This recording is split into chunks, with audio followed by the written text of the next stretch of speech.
I'm Rachel Johnson, co-host of the EduGals podcast, a part of the Education Podcast Network, just like the show you're listening to now. Shows on the network are individually owned, and opinions expressed may not reflect others. Find other interesting education podcasts at edupodcastnetwork.com.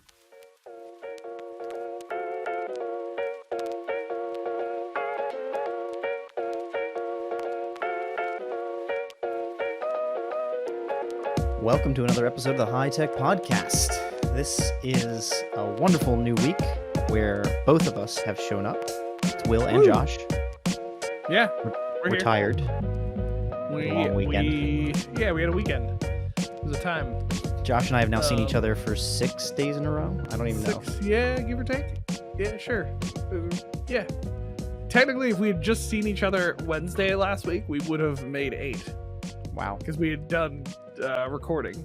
That's right. And then didn't see each other Wednesday because, we can't see each other every day. That's ridiculous. And then... Bummer. Yeah. Anyway, yeah, so it's been a weekend. Although I like how we keep saying... we've done this a couple times in the episodes. We're like, we made it. And we're like, we've never not been here. we've never, it's not like you showed up to record and I've been gone.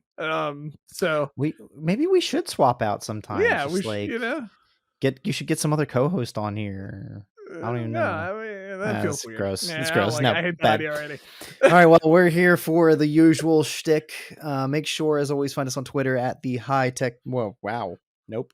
Start over at High Tech Podcast. That's the handle. I didn't even notice that. Yeah, I started saying at the. Yeah, exactly. And don't put anything the else High in Tech there. Podcast one on Twitter is our Swedish counterparts. Oh yeah, Swedish. Wow. Yeah, very specific. They talk about fish. Oh. But he got me, folks. He Nailed got me. You can connect with us as always at email at inbox@hightechpod.us, where you should send us a picture of a fish with a frown. What do you think? Fish with a frowny face. You said fish. I'm fine with that. I mean, I was gonna go. We were talking about a specific animal all weekend, so I was gonna do an alternate. But I'm good with fish. Oh, you can save that for the next episode. Yeah, I'll save that for the next episode. Everybody's like, "What is it?" Oh, you have to listen to episode 78. You'll find out. Dun, dun, dun. So, fish with a frown. Fish with a frown. We like depressed Email fish here at the High Tech Podcast. Only sad. Only sadness in the building. The Hulu continued version of Only Murders in the Building. Is that just like sad people in a building? Because like Only Murders in the Building is like a podcast about murderers at their building. So it's like Only Sadness at the Building, like a podcast about just sad people. Exactly. And hashtag not a sponsor. Yeah. Anyway. It's not real. That's made up. And finally, find us on our website, hightechpod.us, where you can get all of our episode pages, with especially today's content being primarily links. We want to get you to the tools that we're going to talk about. We want to get you their links, so make sure to go to our website page. For sure. Thing. We always link to the app we talk about. I'm actually not sure we've ever talked about an app that doesn't have a link. I'll be honest. What would that be? Like a hammer? Like or a calculator? Like, hey guys, have you heard about this new thing called a chalkboard? Let's talk about how you can use a chalkboard. But where do I find it? How do I get to its website? Chalkboard.yourclassroom. That's where you find it. Gold. Anyway. We're in for a biter. I think I'll let Josh bring this one up, but I'm pretty excited for this topic. I threw this topic out. So the topic we're going to talk about this week is a question. Does every lesson need an assessment? That's just the question. Now, some of you might be like, Josh, what do you mean by lesson? That's a great question. That's why I'm going to explain it here in a second. But yeah, we anticipated. We're great. Context to this question, right? So context to the question.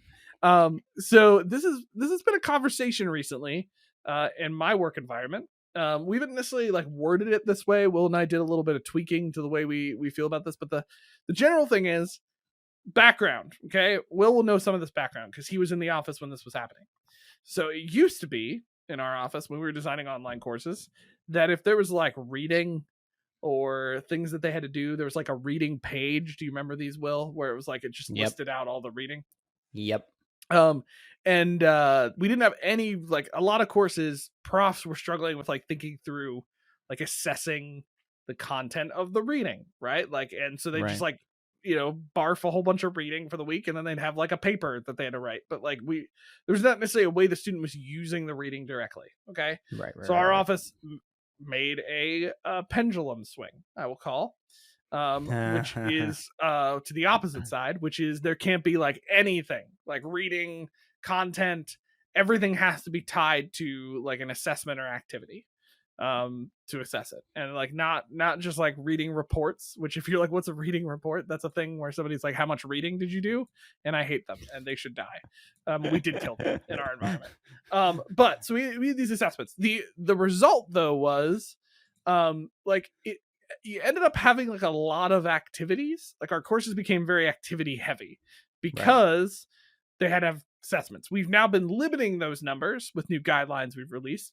But the whole question has come back up now. It's like, is it ever okay to actually give content or a lesson without a direct assessment on that content or lesson? Not saying the student's not going to use it, but maybe it's something that builds up to something later, or it's kind of to get them into the environment of thinking. But the assessment that's later in the week or in a later lesson isn't necessarily like directly saying use this reading to Right. do this assessment. Like it's more of kind of a different dynamic. And I'm using reading a lot because that's really where it comes up. But this could be anything like video lecture content, just looking at something. I mean, there's a lot of different ways that this can apply. So the way I'm using lesson is not necessarily like a modular like week content, but it's more of like in a week you have a couple different lessons, a couple different Yeah. like activities or units of what you're doing. We And in call them lessons in our environment. online education, those stand out because each one has a Yeah, it's usually like a piece page or an in the assignment or LMS, right? something. Yeah, it's like it's a thing in the LMS. In a face-to-face course, you still have those lessons. It's just there might not literally be a Canvas page I can point to that's Right. that lesson. It might be a Well, section of class that day, or it might be a class, or it might and that's be the something that's been that assigned to them later. Like there's some different stuff.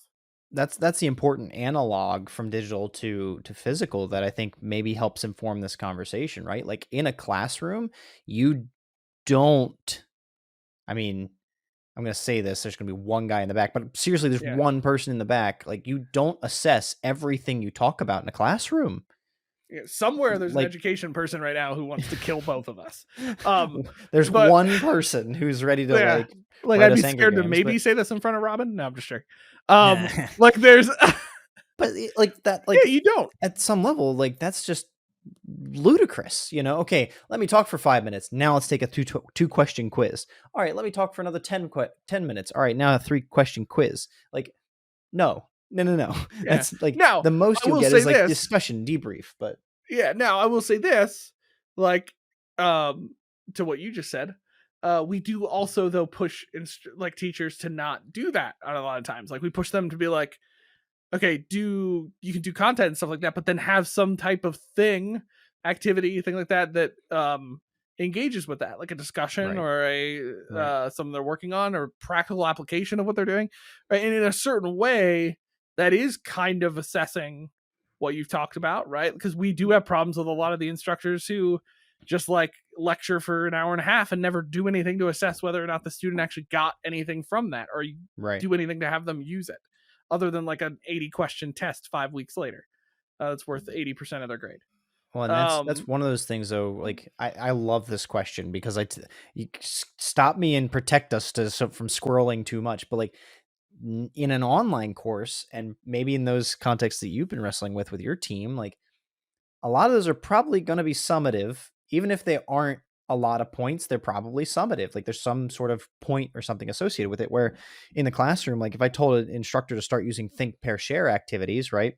Get the students to think, pair them together, and have them share out to the class or something. I'm never going to grade that. I mean, again, yeah, the that's one true. person in the back Yeah. might grade it, but like it's just the difference of formative and summative assessment, which is Yeah. totally a good balance. It's good to have Okay, both so of those. yeah, I get what you're saying there, right? Like, so like that's a good break. Like, so in a physical classroom, we might have, I think pair share. You might have a discussion. You might grade them on like participation, Sure. If you want to get into that, we've had a whole other episodes about that. We didn't think far enough ahead to think about what the episode number was, but go to our website, check it out, and start searching. But we've talked about that before.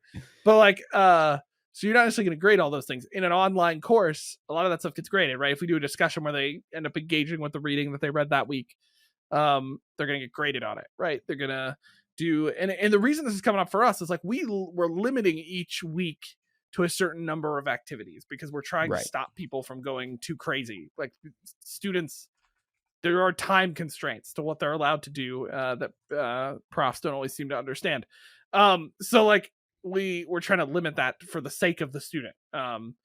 But what this is coming up then is it's like, well, like, so like, I think where we're bringing this up is right. Like what we want to be able to try to do is like, and maybe in the beginning of a week have some content that the student can read. Like this came up, I think, because somebody in our office wanted to do something like, I want them to look at this reading. I don't necessarily need to assess what they got out of the reading per se, but I want them to just start to think about the topic that we're going to be doing that week. And the discussion later isn't necessarily tied directly to that reading. It's more of kind of like the ideas that have come out of certain things. But I just want the first part to kind of be low stakes, like read this, because we're going to use this as we move later out throughout the week. Low stakes, be familiar with it, but you don't want to slap the word optional on it. No, you know what I mean? No. Like I think that's the balance. You don't want to here. Be like, you don't want to be like, you throw optional on it and it's done. Nobody's ever going to do it, but you want it to be required, but you don't like. That's why I think this conversation is so important. I can imagine what that lunchtime conversation might have been like with the team. Oh yeah. Well, and like the person who was arguing for this was arguing because somebody was going to argue back, like, and this didn't actually necessarily come up in the lunch, but this is kind of general. I can hear the arguments that happened, right? So like somebody's going to argue back and be like, well, then why don't you just do that, but put it into a discussion and have them synthesize that with other readings that you're doing throughout the week? Like, why does it have to be kind of low stakes, separate from that discussion? And the person arguing for it's like, well, yeah, but I don't want to add another discussion that I already have another discussion for something else.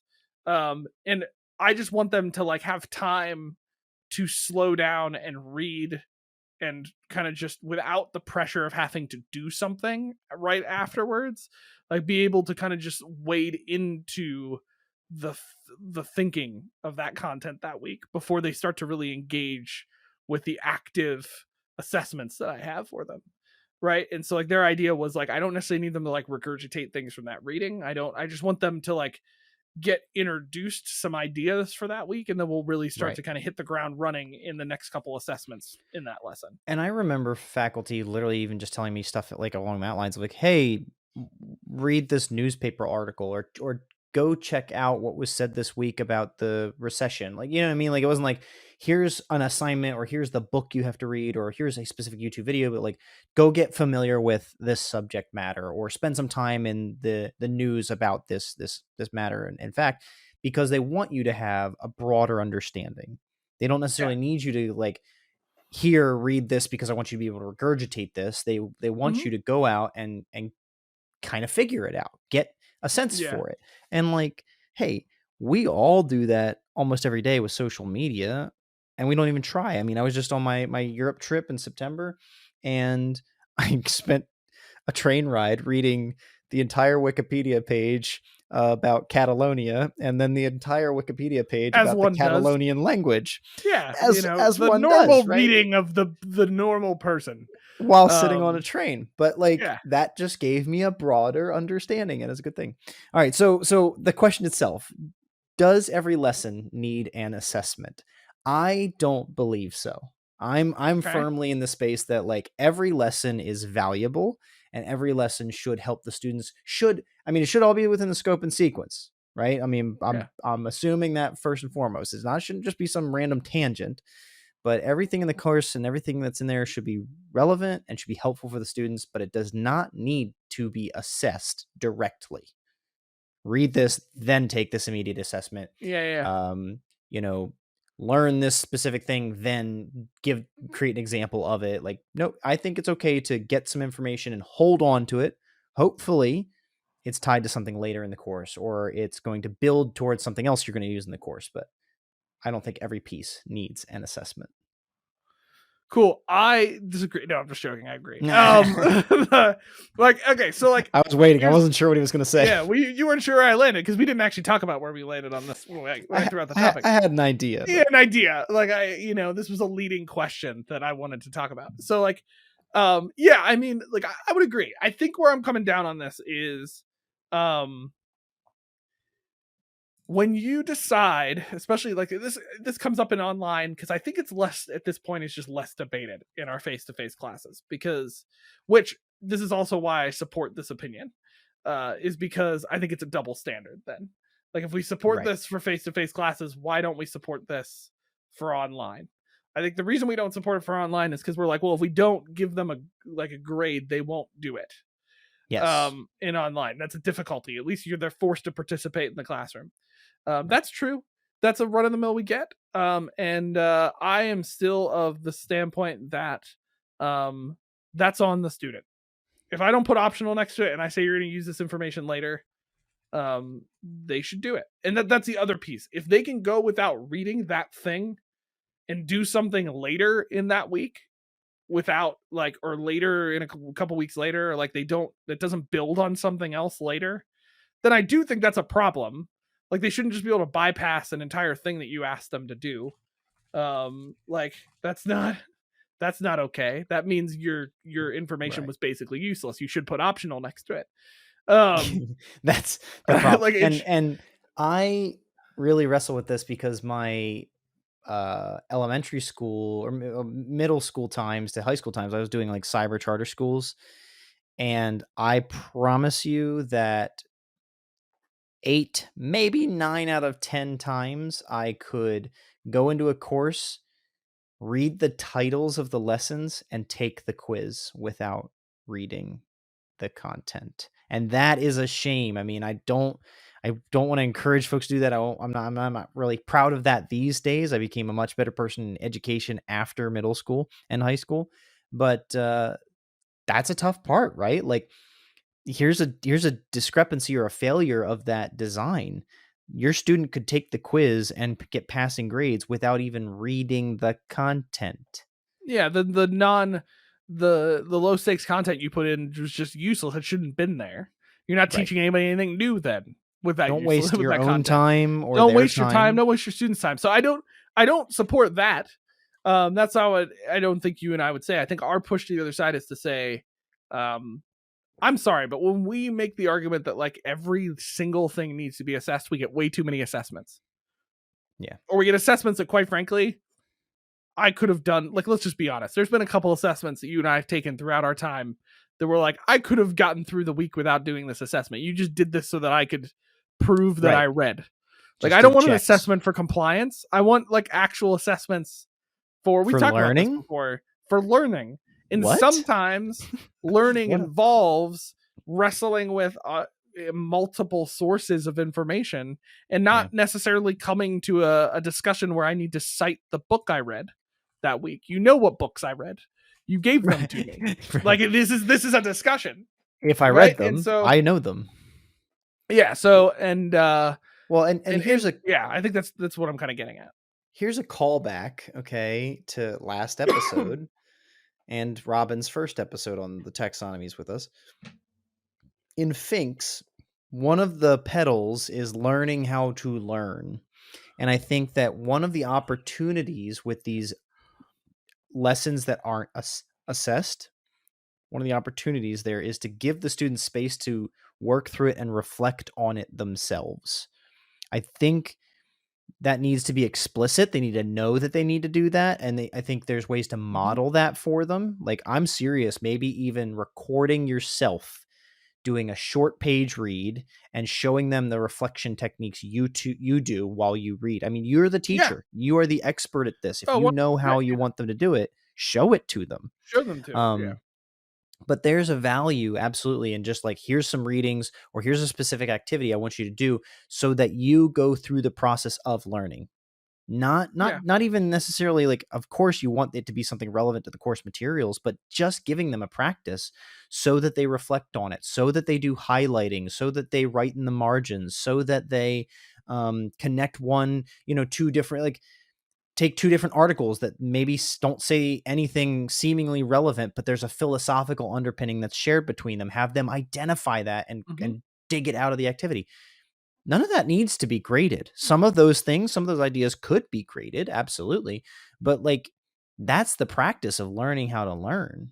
And I do think that if you turn everything into compliance, make sure you've checked this box every time you've done something, you reduce the opportunity for the reflection, and you kind of I don't want to say penalize the students, but you create an environment that's just about checking the box, not first about learning. Or so it's taking this underlying position that like you can't really learn something from that without assessing it in some way, or without them doing something. And I think we get a little too overboard sometimes with like doing and doing and doing. We, in definitely Western education culture, like to have our to-do lists and like to get stuff done, and like I feel like in online courses we feel the pressure of, if we don't have assessments for everything, then how can we ensure they're doing something? How can we ensure they're learning something?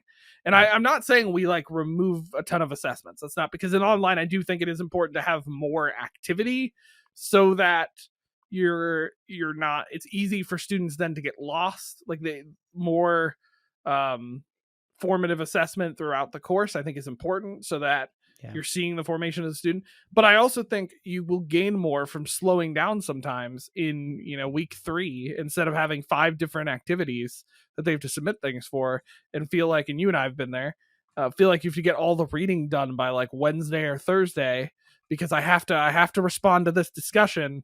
And then I have to find some way to quote all 3 books they told me to read, because I need to make sure I'm using all of the books. And without actually putting enough of the quotes, so that I can make sure that it's clear, because of the requirements, that I read the books, instead of actually just taking time to think through the underpinnings of the books and bring those together and synthesize. I'm more worried about just crafting the right 150 word paragraph. Enough quotes, right? So like we maybe gain more from being like, well, let's just let them slow down the first couple days and actually just like read and think. And highlight and process before we get them somewhere else where they're going to start being assessed on some things. I am all about highlighting out as an activity. I think it's an underrated activity when it comes to reading. Some folks may see it's a little too simple, or it definitely is one of those things that, like, I never liked highlighting my books because I didn't like literally marking them, but like it's a physical practice that gives you space. I hated it. I eventually got into it, but I hated it initially. I went overboard. I highlighted entire paragraphs sometimes. It was like, you're an idiot, Josh. That's not all of the paragraph was not worth it. Like, oh, look, I highlighted page 5. That's going to be helpful. But those are some of those tasks that are low stakes, formative, might be modeling a healthy or a helpful educational practice, and don't need to be assessed. Like, I do see both sides of this one. I can see the opportunity to say, hey, I want you to read this and highlight as you do it, and then submit pictures of your highlights. Like, okay, there's your compliance check. There's your compliance thing. But you like, could do that. Did they highlight because they were really thinking through things, or because you told them to highlight and they knew they had to prove it? You know what I mean? Like, then it becomes, again, the same thing. It becomes like, just, I'm doing this I'm missing the point. Right. And that's the piece. Now, I think you could get creative.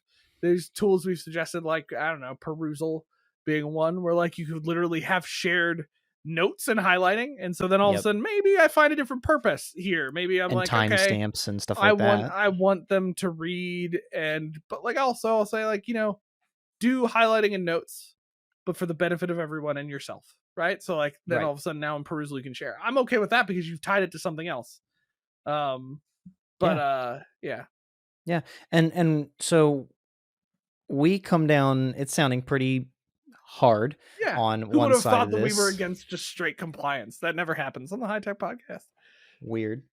But I do want to take a moment. I mean, this was your prompt, but I love this, and I'm really thinking through, like, okay, if you were to do this well, Okay, you are going to put an assessment with every lesson.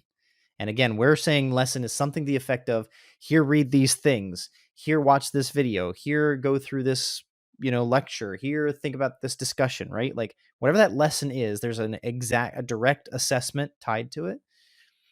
Could we do that well without it being just compliance?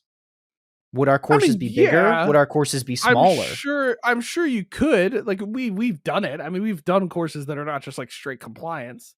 It's not impossible to do that. I think, it's definitely possible, right, to do that. I think the problem I have with it is I'm more and more increasingly coming to the point of like, this is less about, for me, about creating assignments for compliance, but more about like slowing down and finding a way to slow down, Right. without just keeping our students busy all the time.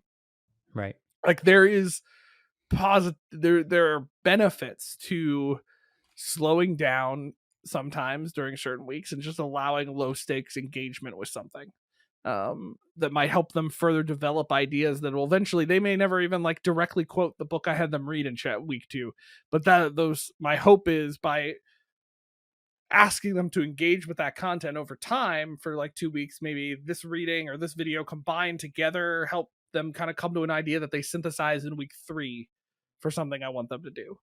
Right. I think that's where I'm getting at, is like trying to see how that content or whatever it is builds more well-developed ideas to something later that I'm assessing them on. And I think there's times for that, maybe, is where I'm at with that. I don't know if that makes sense. No, I do get you. And one of the things that I was imagining, even as you were talking about it a little bit earlier, setting the stage for this episode, like if I had a week with 5 lessons in it, just speak roundly here, right? And lesson 1 was the readings, and lesson 2 was the lecture video, and lesson 3 was, some extra narrative, and then lesson 4 was a discussion, and lesson 5 was a paper. I'm just going to speak very generally like that, right?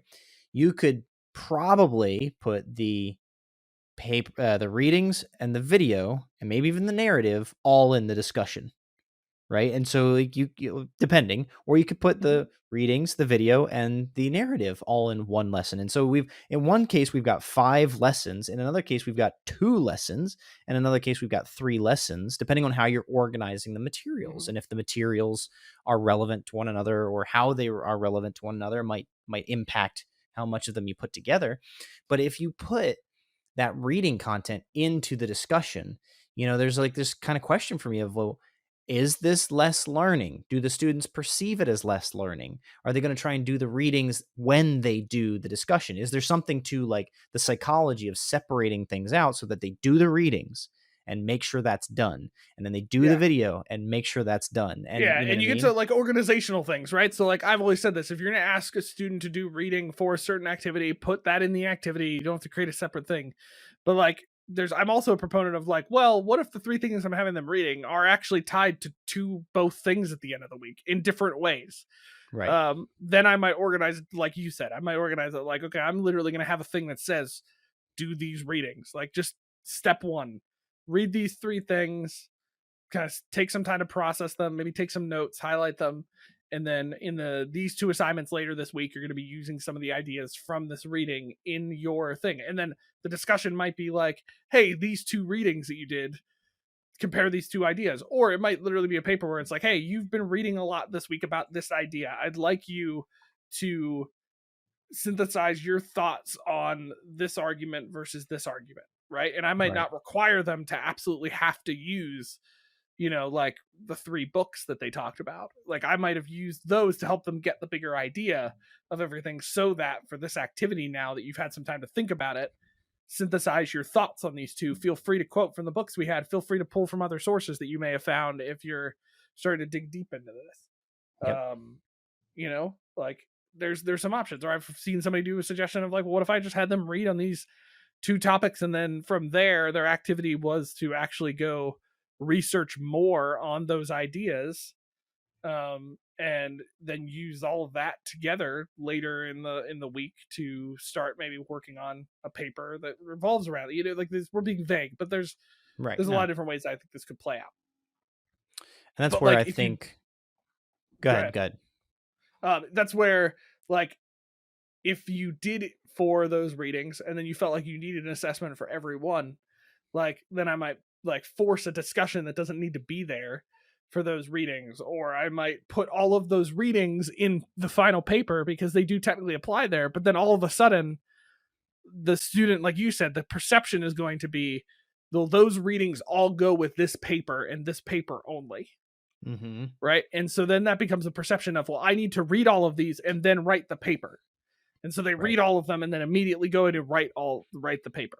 And maybe I don't want them to do that. Maybe I want them to read all of these things and then do a couple things in between and then write the paper later, now that they've had time to think about it. Because I know as the instructor, processing time is important.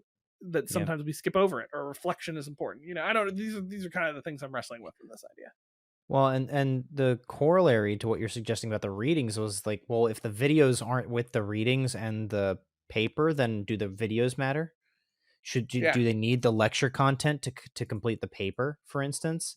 Like, I think that can be something that would distract students from, or you just have to be all the more explicit always with like having your instructions in the video saying, well, this video content is related to the paper, make sure you use it this week. And then you get to the paper lesson itself and it's got the readings in there, you know, and they have to remember that the video content is relevant. Recall back to them. I mean, there's like easy ways in the LMS to be like, hey, you read this book earlier in the week. Link over to them or something. Yeah, link over to it in that. And so let me ask you a question. What would you do? What's your thoughts if an SME would suggest like, okay, I want them to watch this video this week, but it's building on a topic we're going to actually start to assess and dig into next week. But I want them to look at this week so they have some time to process it. And also, just from a practical standpoint, I don't want them to watch 2 hours of video next week. I already have some other video that's going to build on what they're doing, but I want to introduce the idea this week. But I don't necessarily want to actually assess it yet. Right. I don't think it's off limits. I think it needs to be used effectively. And there are definitely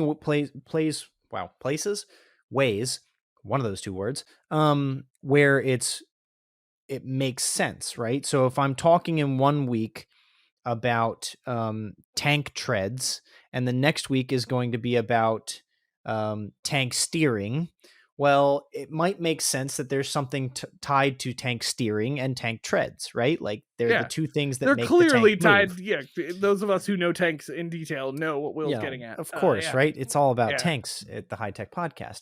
Tanks 101. Tanks 101. But if one week was shooting the tank and the other week was the treads, I'm not drawing some. Well, yeah, I'm not getting any correlation there. Well, but my point stands. Like if I'm in week 1 and I want them to read something already, preparing them for week 2, I want that to maybe be related to week 1 as well. I want it to be associated with the two. That's kind of the point I'm sticking up to. Should be tied with what they're doing in week 1. If week 1 is about treads, and I give them something about shooting, and it's not in any way related to the treads, then I don't think it's as effective. I don't think it. Well, and that also then would be, I mean, that's getting into ideas like we talk about, where it's like helping students make connections from previous knowledge from the previous weeks to the week. That's a simple case of like, okay, if that's the case, you want to talk about something that's in week 2 earlier, you need to find a way of making sure also you're making clear to the students how that connects to this week, whether it's not necessarily like it connects literally like this thing relies on this, but it's just simply that like as you do this, right, the next process is going to be this thing. I want to introduce this idea, right? So even like to your point, like it takes, because we're such experts, like if week 2 is shooting, week 1 is treads, but I want to preview what did I say? Week 2 was shooting. I want them to preview week 2 of shooting while we're talking about treads, and they may not like super tie together, but you know what? The last thing in that week, I'm going to have a video for just 10 minutes, not even 5, because I don't know if you can talk that much. I have no idea. We don't know tanks. But I might in that video, hypothetically, I might in that video explain a little bit more about shooting that we're going to talk about next week that we're assessing. But I might connect that to the fact that like, hey, we talked about treads this week. The reason we're moving to this next is because you need to understand that the way you move your treads is going to put you in the right place to shoot something. Right. And so this is what you're going to be learning next week about shooting. Now, see, it sounds stupid, but that's not because of our ideas. That's because Will and I know nothing about tanks. So Like, Right. but you get what I'm saying, right? Like, there's clearly connections through a lot of the stuff we're doing in our courses. And I don't think that forces us then to think through, okay, if you're going to bring something into this week that you're not necessarily directly assessing, you better at least show how it connects to the future week that you'll be directly assessing, and the content this week connects to that content. Like why there's got to be a reason for beyond just, I don't want to have too much video. Right. There has to be a reason for why you're introducing it earlier. And a lot of like process SMEs might have a reason, they just don't even realize it. Yeah. Like, oh, well, okay, if you force me to think about it this way, that's why this kind of connects to this, and I want to start to introduce it before they've gotten too far from this week's content. While it's still fresh on their mind, I want to introduce this idea so that they can kind of see and realize the connection between the content, and how this previous knowledge is going to tie to future knowledge in week 2.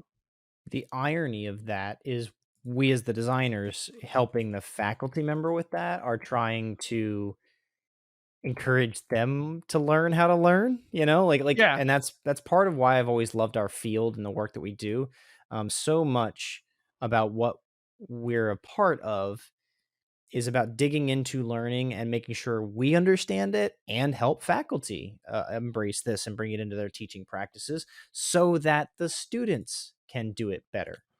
Yeah. Like there's so many levels to this that I think are so important. So one could say, Will, that it's an honorable activity that we do. An honorable pursuit, even. An honorable pursuit. One could put it that way. Specifically, if they were trying to transition to another section of a podcast. Right. Wow. Yeah, That's good. Exactly. That was pro. I ruined it by continuing to bring attention to it, but it was great. So let's move on. I think we've clearly closed this argument. Myth busted, apparently. And if you disagree, let us know, and we'll do a part 2 that says Will and Josh were wrong for these reasons. Or we'll be like, Will and Josh don't believe they were wrong, but some people brought up these reasons why they could be. That's a really long title. We'll workshop it. But the honorable mentions this week. So for those of you who are maybe newer to the podcast, we haven't done this for a while. How crazy is that? We can say newer, like we've been here long enough that it could be newer people. It's been a minute.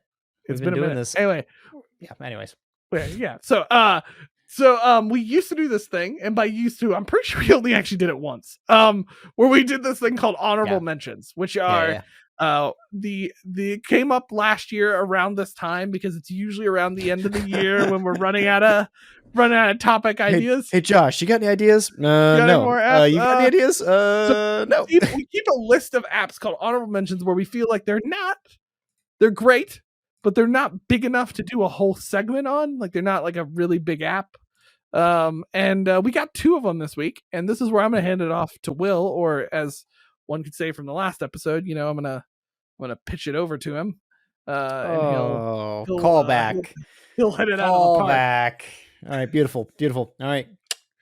The 2 tools I want to talk about this week, I'll just name them quick, are the free online OCR tool, and on Twitter, an actual account, it's in a bot called ImageAltBot. So first off, OCR, we've talked about this a couple times on the podcast in the past, but OCR stands for Optical Character Recognition. That is a software type that recognizes characters on screen, right? Optical character recognition. So literally you take a picture, you take a PDF, for instance, a Word doc, whatever, you hit OCR on it, and it will be able to be read by the computer. It takes the picture and it puts text overlay on it so that a computer can read the language that's there. This is very important in accessibility, because students who can't read or can't see need something to get that information to them, and that's what OCR does. It turns things out like that. So the problem with OCR, however, is that it's usually attached to pretty expensive software.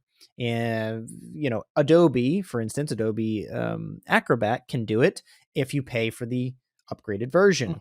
There's something like Foxit PDF or something like that that's out there. There's also one you pay for. The only one we've ever found that you don't pay for it is Perusal. Like Perusal has their other OCR tools, but they don't do everything. Like their main deal is an OCR, so they don't. Right. It does it pretty well, but there's some pieces that aren't quite as good as regular OCR tools. And you're putting, if you're using Perusal to OCR things, totally fine, but you're putting that into their platform to OCR it and then like taking it right back out, or are you going to make the students use it in Perusal as well? Like there's a whole thing there's a where little bit of a it's an app learning meant for curve. a lot more than just OCR. It's not like they designed it just to OCR. Right. It's fantastic that Perusal has it in there, and please use that if you're an OCR, if you're a Perusal user, make sure you're OCRing. That's so much more accessible. Very good practice. But if you're not, if you don't have one of these paid softwares, if you're not using Perusal, head over to onlineconvertfree.com. That's the website for the free website, online OCR website. Exactly. onlineconvertfree.com. Now, I think folks in education are probably not as skittish of sites like this because we use sketchy things all the time. But like it's a legitimate site. They've got some backing. They take a bunch of different file types. They've got a 4.76, rating on their product out of 205,000 votes. So I thought you were going to say out of 2,500 stars. It's like, first of all, what rating system is that? Secondly, that's not great, Will. I don't know. Could you imagine? Could you absolutely imagine? That'd be outstanding. What's your rating scale? 250,000. What? What? I got a 4.7. You got a 4.7 out of 2. How did you even try to get that low? Yeah, right? Your website basically just didn't turn on. The product does have like an unlimited pricing fee, and there's certain ways you can kind of upgrade. So what you do have to watch for is that for free, there's limits always. You can kind of do like a 24-hour billing, which is kind of nice. So for 24 hours, $8, you can just convert unlimited amounts of files. There's a maximum file size. That's all right. It's not too bad. But for free, if you need to do a document, go to the website, load in the document, done. Yeah. Right. So that is great. Now you got to look at if you want to do more files and all that kind of stuff, you might think about the pricing. But this is a really good tool that's freely available to you. One of the biggest issues with accessibility is that it's hard and expensive. It takes work to understand what you need to do for accessibility, and takes money. Here's one tool that makes it easier for you. I really encourage you to take advantage of it. Yeah, I would say like for this tool, the advantage is if you're not in a workforce like Will and I, where like it's jobs to make sure that stuff is accessible and we're OCRing. Like I'm laughing at we get paid to do this file and paid limits, because it's like, okay, we're OCRing literally tons of PDFs every week. So like that wouldn't work for us. But if you're a prof in a situation where you're like, I have a student who is coming into my class, I need to make my stuff more accessible this year. This could be great for making sure that some of your PDFs and stuff are more accessible in your course, or documents or images or whatever. This tool, I did not personally use it a bunch, but I was playing around with it as we were talking about it before the episode. And it was pretty easy to pick up and use. So yeah. Now, that's number 1 in our honorable mentions. Thank you, onlineconvertfree.com. Appreciate that and the service you provide to so many people. I feel like they need a song. Just side note. Every time you say online convert, like free onlineconvert.com, I feel like they need like what was the college advertisement for a while? I had that girl that was like free education for free, or I don't. No, not striking it. Not striking it. Okay. If anybody knows what I'm talking about, hit us up on Twitter and let me know, because I can't remember it. Yeah, if you can place Josh's obscure commercial from that description, kudos to you, and we'll give you one of the pictures we get mailed in. I really hope somebody does now. That'd be awesome. Anyway, sorry. Second honorable mention.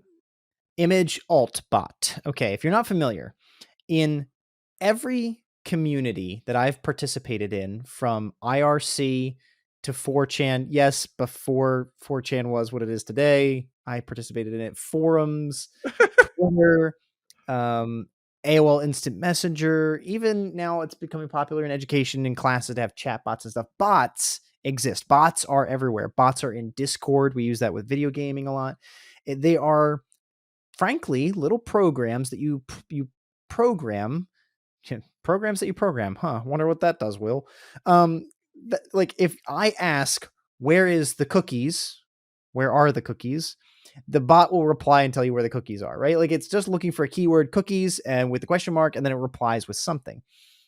Well, the ImageAltBot is one of those automated things that on Twitter, if you see an image that does not have alt text, or if you'd like alt text added to it, more alt text, you can literally tag the ImageAltBot, and it will, I don't know how, I love this, it's magic, look at the image, analyze it, and textually describe it. We're going to put maybe one or two examples, in the website when Josh does this kind of things, or point at least to their website, the Twitter handle, because it's twitter.com/ImageAlt text. That's ImageAltText is the handle. But like, I'm looking at someone here who did this, right? And so they posted the picture of a cat. Adorable. Love that, right? Looks really, really cute. And they tagged the ImageAltText bot, and the ImageAltText bot replied with a description of the cat. Now, of course, right here, I'm trying to like get my link up at the same time, and it's not coming to me. Well, I will say this. I dig this idea, because it can be, if you've ever tried to come up with alt text, it can be kind of annoying to try to figure it out. Because you're like, what do I do? How many words? Like, I got a picture with a cat and something else in the background, or, so like, I love this idea of something that can just generate it. It also makes me generating alt text a little bit more fun. I'm like, ooh, what's the robot gonna give me now? Yeah. So it's cool. I like this concept. I will say, if you're like sitting here immediately listening to Will and having the same reaction I did, which is like, well, I don't want to put all my images on Twitter. This seems like a weird. So we have a system for you. Okay, just create a fake account on Twitter. Okay, don't follow anybody, and the only thing you do set it to private.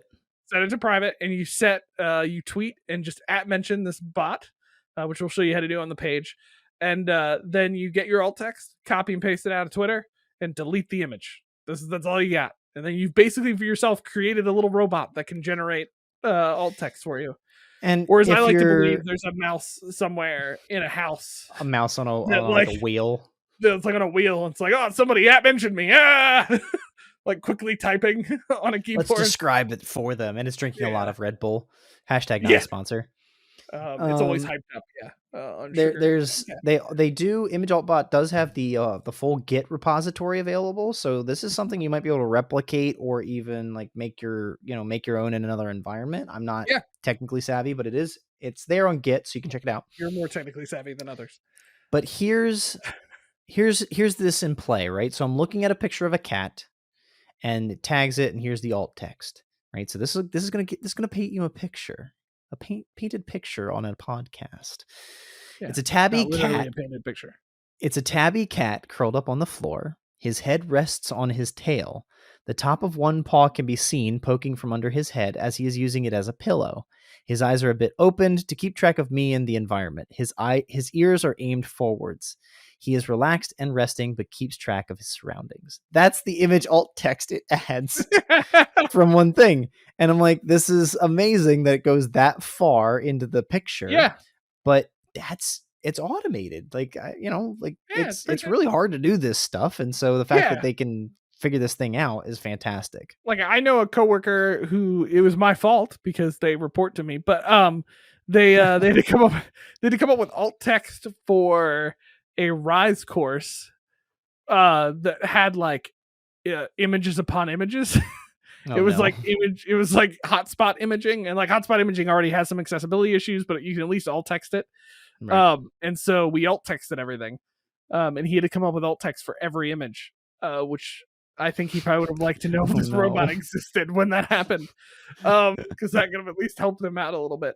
And I'm sure it's not perfect. I'm sure like very contextual pictures, like it might struggle with, like I'm just thinking like stuff like I sent in a picture of Canvas, of our Canvas course. Like there's probably some better alt text I could put in with assumed knowledge about Canvas and the way we run stuff than like alt bot's gonna get, unless they're really reading my mind and they're like, this institution's Canvas site with this. I was like, oh, go away. Stop it. No, get out of my brain. Terminator's real. I've just, while looking at image alt text, come across another one called Get Alt Text. So there's actually more of these bots out there than I thought. The bots are taking over. We just suck. We don't Google for bots that do alt text. Right. But you know what I mean? Like you're not without options here, folks. And it's great. Yeah. I think check these kinds of things out. And even if you use a different community, if you're not a Twitter user, like look in your community. Maybe there's some sort of alt text bot there as well, or bug your person like Josh to make an alt text bot for your Canvas instance. Like I bet you this is possible. Well, if you bug me, I will ask somebody else that I supervise to do it for you. But no, like that's and I will say this, I'm really curious. Somebody let me know if you could pull this off. But I wonder if with the GitHub stuff, if you could set up a like Slack bot that could do this. Yeah. You know what I mean? Definitely. Like set up a bot in Slack possible. Or whatever your system chat is to do it. Like that would be now I'm like already starting to think about like internal solutions to creating my own bot in Airtable. Like so amazing. Anyway, yeah, I love both of these ideas. I think they're pretty cool. Check them out. Accessibility is tough, so anywhere we can find solutions for you, that's great. Also, just on another honorable mention that we've had in here, we've mentioned Perusal. So if you don't know what Perusal is, and you're like, well, I didn't like these two solutions they gave here, but they mentioned this app that I have no idea what they're talking about, you can check out episode 12 of the High Tech Podcast, where we talk about Perusal, and interview number 3 out of our interview series, where we actually talk to Brian, the head of Perusal, and talk a little bit more about him. And that's where he introduced us to this idea. In episode 12, we didn't even know they had OCR. They had just released it when we talked to Brian back in August. Oh, wow. Over a year ago, 2021. Amazing. We talked to Brian from Perusal. So check that out on our website. With that, it is the end of another week, another time with us around the high-tech fire that is the High Tech Podcast. chatting about the technology. So just a next episode. Yeah, that's what we're doing. See, I left to check what episode we were on, and I lost my script for this one. Hey, so been there, done that. Okay, next episode 78. We're going to be talking about a topic on this thing called makerspaces. I'd give you more details, but I only have a loose idea of what this is, and Will is the one who suggested this. So be on the lookout. Episode 78. We'll check about that and talk about a sort of app tool thing called Steamhead that actually ties to, it's a makerspace situation, so it ties to that topic. So it's all makerspaces next week on the High Tech Podcast for episode 78. We're excited to talk about that stuff. As always, make sure you check us out on Twitter at High Tech Podcast. Subscribe, tweet us. If you know what that advertisement song about free college is, please retweet us that. I really want to know now. I can't remember it. I can see it. There's like a yellow background and an obnoxious like 2000s girl like singing it. It was a thing. It's up there. You can also hit us up at inbox at hightechpod.us. Both of those places you can send us your sad fish. And then also check out our website at hightechpod.us, where we post all of our resources related to episodes, especially this week. Check it out. We'll post links and probably some screenshots and things on how to do the Twitter bot. So check that out for this episode as well, if you haven't already. Again, thank you for joining us another week as we continue to look what it looks like. Continue to look at what it looks like. That's what a script is for. Yeah, I don't know. To harness technology in the classroom, whether online or in person. Whew! It's been great, folks. See ya. See ya.